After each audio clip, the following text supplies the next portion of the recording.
हमारे ब्रज को दाऊ जी ने बचाया। हाँ, ऐतिहासिक सत्य घटना है स्वामी जी। औरंगजेब ने ये घोषणा की थी कि ब्रज का कोई भी मठ मंदिर नहीं रहना चाहिए, 84 कोस ब्रज में कोई भी देव प्रतिमा नहीं रहनी चाहिए। आप वृंदावन गए हैं, आपने वृंदावन में गोविंद देव जी का मंदिर देखा है, जो स्थापत्य कला का अद्भुत नमूना है। लाल पत्थर का मंदिर रखा गया है, वो दीपक चमक रहा है। क्रोध में भर गया, बोले इसको तो नष्ट करना है। सेना के सहित धावा बोल दिया। मंदिर की सिंहपौर वहां थी पहले, तो प्रधान हनुमान जी हैं, दो तो इसको मजा चखाऊं। गोविंद देव जी कुछ नहीं बोले। 3 बार हनुमान जी ने पूछा, भगवान कुछ नहीं बोले। चौथी बार हनुमान जी थोड़े नाराज हुए, बोले मंदिर टूट जाएगा तब बोलोगे। भगवान बोले कलयुग भी हमारी बनाया हुआ है, मेरा मुंह बंद है, मैं कुछ नहीं बोल सकता, तुम्हारी जो इच्छा हो सो करो।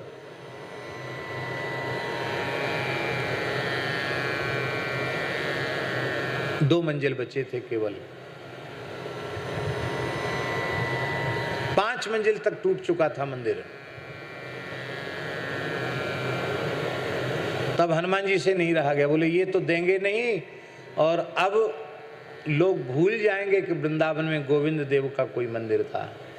तो हनुमान जी ने गर्जना की। महाराज जी, हनुमान जी ने गर्जना की तो जितने सैनिक थे सब के सब निष्प्राण हो गए, सबकी मृत्यु हो गई। सारे सिपाही सैनिक मर गए, एक भी जीवित नहीं बचा। कितने सैनिक थे महाराज? 10,000 सैनिक थे। तो लोगों ने कहा कि बलदेव जी में बहुत भीड़ होती, दाऊ दादा में। बोले दाऊ जी के मंदिर को नष्ट करना है। तो महाराज जी दाऊ जी ने बड़ा भारी चमत्कार दिखाया। 8 कोस महीना भर चला, इस्लाम खतरे में। तो उसने क्या किया, मथुरा के एक चतुर्वेदी ब्राह्मण को, वृद्ध ब्राह्मण को पकड़ लिया। बोले दाऊ जी पहुंचने का उपाय बताओ, नहीं तो तुमको मार डालूंगा। ब्राह्मण बेचारा डर थर थर कांप गया। उसने सोचे प्राण तो बचाने चाहिए, दाऊ जी तो दाऊ जी कुछ न कुछ लीला करेंगे। ब्राह्मण बोला देखो दाऊ जी मनोती के ठाकुर हैं, उनको मनोती मांगोगे तो पहुंच पाओगे वहां। मनोती जानते ना, कामना रखना।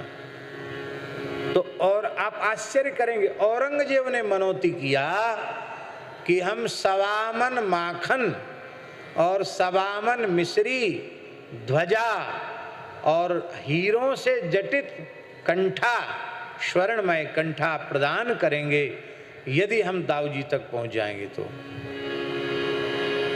और जैसी मनोती मांगी कि सेना के सहित वो बलदेव जी पहुंच गया।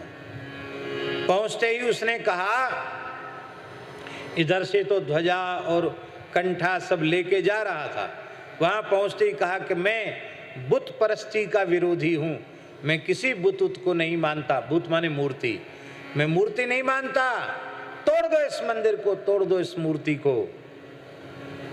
उसी समय करोड़ों करोड़ों की संख्या में मधुमक्खियां मंदिर से निकली, और बड़ी बड़ी मधुमक्खी महाराज, उन पे न तोप चले न तलवार चले।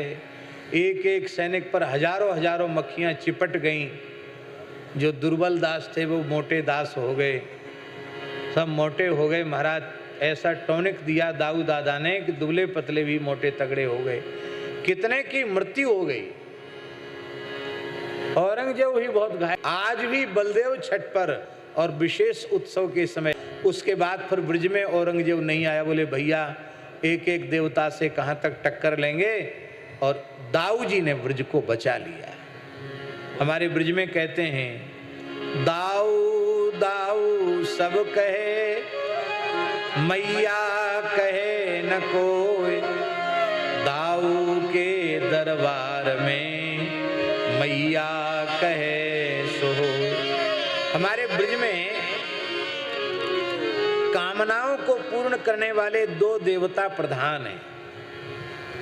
एक 7 कोस वाले देवता गिरिराज जी, आज भी लाखों लोग परिक्रमा करते हैं गिरिराज जी की।